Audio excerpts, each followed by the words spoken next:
Good afternoon. So let me briefly present to you the progress of the implementation of the single operation and also some plans that we have agreed with the monitoring committee to be implemented in the course of 2019. In general terms, well, the single operation and its implementation is moving forward. This is the good news, and in principle, we can say that we are well on track in terms of achieving our results and objectives. So let me start with the applied research. We are currently finalizing procurement procedures in order to contract the service providers on 5 of the activities mentioned here, so on rural development, sustainable land use, technological transformation and transitioning of regional economies, as well as quality of life and territorial impacts of natural disasters. Then shortly we'll be also launching a competitive dialogue procedure, which is a special type of procurement procedure to contract eventually service providers for activities on inter-regional relations in Europe and also cultural heritage as a source of societal well-being in European regions.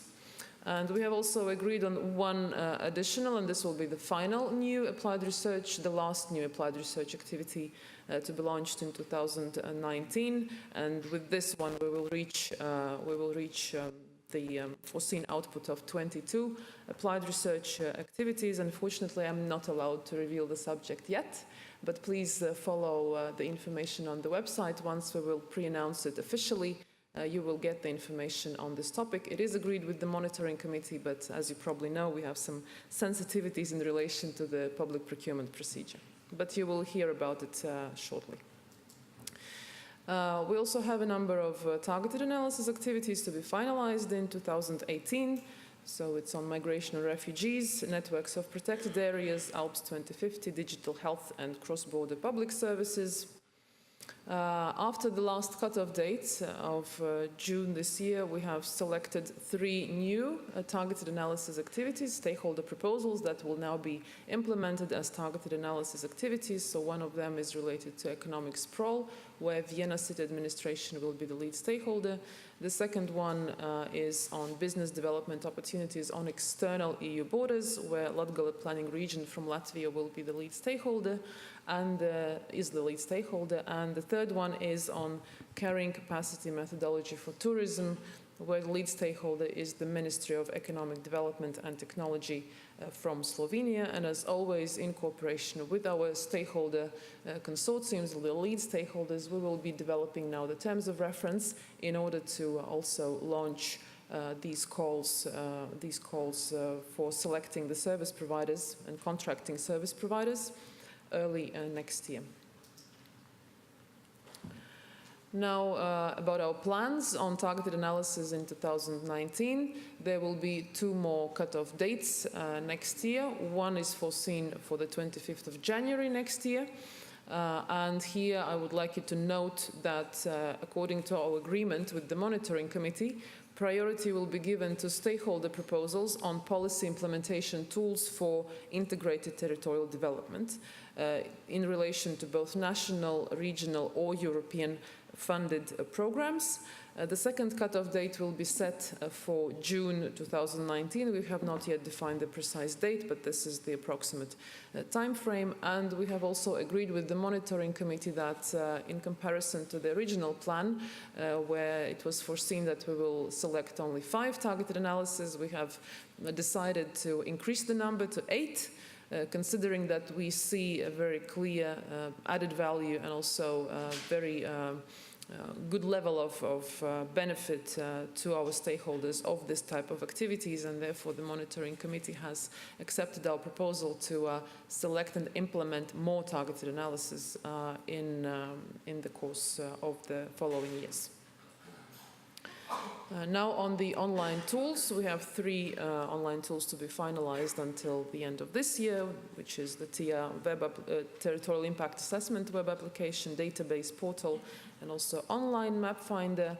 We have 4 ongoing activities. One is related to European and macro-regional monitoring platform, another one in relation to the tool to analyze the developments at the scale of functional urban areas, And then we will be also launching calls to contract service providers for developing a tool to localize sustainable development goals, and also a tool for spatial comparisons.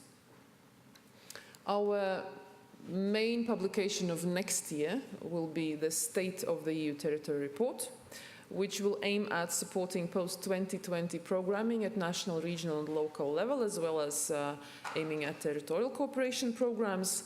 At the same time, it will also support our stakeholders in the process of designing, developing the regional and local development strategies. We also aim at contributing to the discussion and to the development of the new next European Commission's cohesion report, as well as we believe this report can be also potentially beneficial and contribute to the debate on the urban agenda and territorial agenda post-2020. In terms of content, we will present the observations on the main territorial development trends in Europe, and also offer practical advice to national, regional and local authorities and stakeholders for implementing and for designing and implementing their integrated territorial development strategies and EU-funded programs. This report will be launched and presented and discussed at an ESPON conference that is foreseen for autumn 2019. In the second half of this year, we also developed a new publication on ESPON's contributions to post-2020 ESIF programming, which is a catalogue of relevant past, ongoing and also initiated ESPON research that is designed to support post-2020 mainstream and ETC programming, and it is structured around 5 policy objectives of the Common Provisions Regulation, as well as the specific objectives presented in the ERDF, Cohesion Fund and ESF Plus draft regulations. And it is accordingly also divided into 2 main subsections. And this was meant to also serve as a guidance to our stakeholders in order not to get lost in the wealth of evidence and research that ESPON has, and to be able to help them to understand which ESPON's outputs can potentially be useful for the programming exercise. In the second half of this year, we have also developed one new policy brief on inner peripheries in Europe, and this is also published and available online. We hope you will find it useful. On the basis of the working papers that you have discussed today in the policy labs, we will prepare policy briefs on cross-border public services, migration and green infrastructure. So you will see them published online in early next year.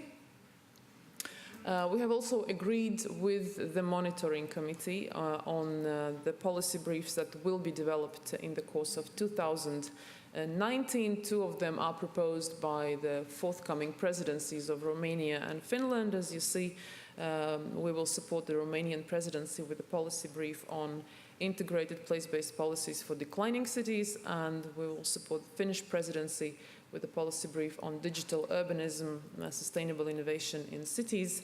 And these policy briefs will be presented and discussed at the intergovernmental meetings that will be hosted and chaired by the respective presidencies. In addition to that, we will also develop, on the basis of the ESPON's research results, several policy briefs that will also synthesize the key messages coming out of our research activities, and also present the policy advice for different governance levels on subjects of cross-border e-health, on the material cultural heritage, transport planning, and also green regional economies. Now, moving on to the events and our representation at the events. We have contributed to many different events. We have organized many events ourselves, and increasingly, of course, outreach is becoming the priority for the ESPON EGTC. This year we have also, as always, actively contributed to the European Week of Regions and Cities. We participated in 10 events and reached directly over 800 participants. And there was also a special event of the EGTCs where ESPON EGTC has received an honorable mention for its contribution and its work, which was also, of course, a pleasant surprise for us. In November this year, we had a very interesting conference, a scientific conference of ESPON, Building the Next Generation of Research on Territorial Development, where we aimed at promoting the use of new methodologies and concepts developed to support the territorial dimension in policy development. And we had thematically a focus on methods and concepts that are able to capture territorial interrelations, that are able to monitor integrated territorial development, and also about new data sources and tools for territorial analysis, like, for example, big data. We received quite a large pool of papers from our scientific community, and also from the scientific network and organizations that have not yet cooperated with ESPON so far. I believe we had a very interesting and inspiring discussion, and all results will be, and papers will be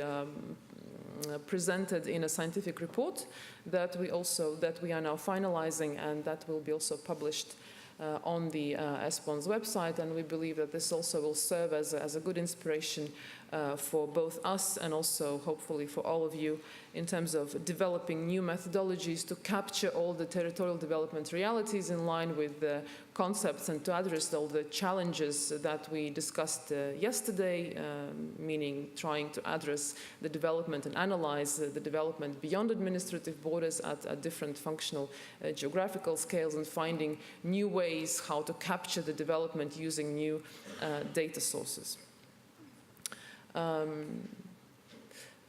We also had a special panel debate, and this was a panel debate with representatives of other European scientific organizations. We believe also that for ESPON it is increasingly important also to develop cooperation with these networks and to sustain cooperation with these networks to also understand the overall debates and where the research in this field is actually going. In the framework of transnational outreach, we had a very interesting conference in Athens on migration, which was co-organized with Interact, and that gathered over 100 participants, policymakers from Greece, Italy, and Spain. And we believe we have achieved also an excellent press coverage. And here you can see also that we had a press coverage by Athens News Agency, 17 online websites, also in one printed newspaper. Basically, the results have been presented, and the conference was reflected. In general terms, it is our goal and ambition, and we are making additional efforts in order to increase the visibility of the work of ESPON and to, as we say, get ESPON on the news. And we believe that we have already achieved good results, and many of the events to which we contributed that are have been organized by the Committee of the Regions, also by the European Parliament, have been reflected in the media, have been presented in the media, and also our contributions have been quite substantially also and importantly referenced in the different media outlets, which is we believe very good news for us in terms of our ambition to increase our visibility. We also are increasing our presence and activity on the social media, mainly on Twitter and LinkedIn. And we are implementing our social media strategy in 2 steps. Firstly, our ambition was and still is to increase the visibility of ESPON on social media, and we do that with your support, of course. In the second stage, we also aim at developing more interaction with the community, with the influencers, also to present more of ESPON results on social media, also to focus on videos, to increase our activity further, to make it more or less constant, permanent. And this is something that, of course, for us is a continuous effort to make sure that the key messages that ESPON delivers, they are visible and they are useful. And finally, there's also a list of ESPON's events for 2019. Here you can see only the ones that we will organize in the framework of the European outreach. So there will be an ESPON Interact joint workshop in the first quarter of next year on post-2020 programming to support the European Territorial Cooperation programs. We will have again 2 seminars in the framework of the presidency programs of Romania and Finland. There will be an ESPON conference on the State of EU Territory report, and we also will organize events that are tailor-made and are organized on demand of our stakeholders. These are peer learning workshops and also briefings to the members of the Committee of the Regions, because in line with what also Timo was presenting as the results of the midterm evaluation, it is indeed our ambition to reach much better and in a much more precise way local and regional stakeholders, both policymakers and politicians. And we believe that these peer learning workshops and also briefings to the members of the Committee of the Region can usefully serve this purpose. But this is not all in terms of events. We will also, as always, contribute to a large amount of external events to which we are usually invited, and we get an increasing amount of invitations to those. And at the same time, there will be a whole list of transnational outreach activities that I'm not listing now, but you will be able to check the calendar of those events on the ESPON's website. And we truly believe and also hope that you will find these events useful, inspiring, informative to your work, and also useful in terms of policy development. Finally, as also last year, this year we also have launched our annual survey, because it is important for us also in the framework of our annual survey to understand the usefulness of our results and the uptake of our results, and also your feedback on your participation in the different activities in the framework of the implementation of the single operation. So we encourage you to fill in this survey to make sure that we also have your views and your feedback on our work. Thank you very much.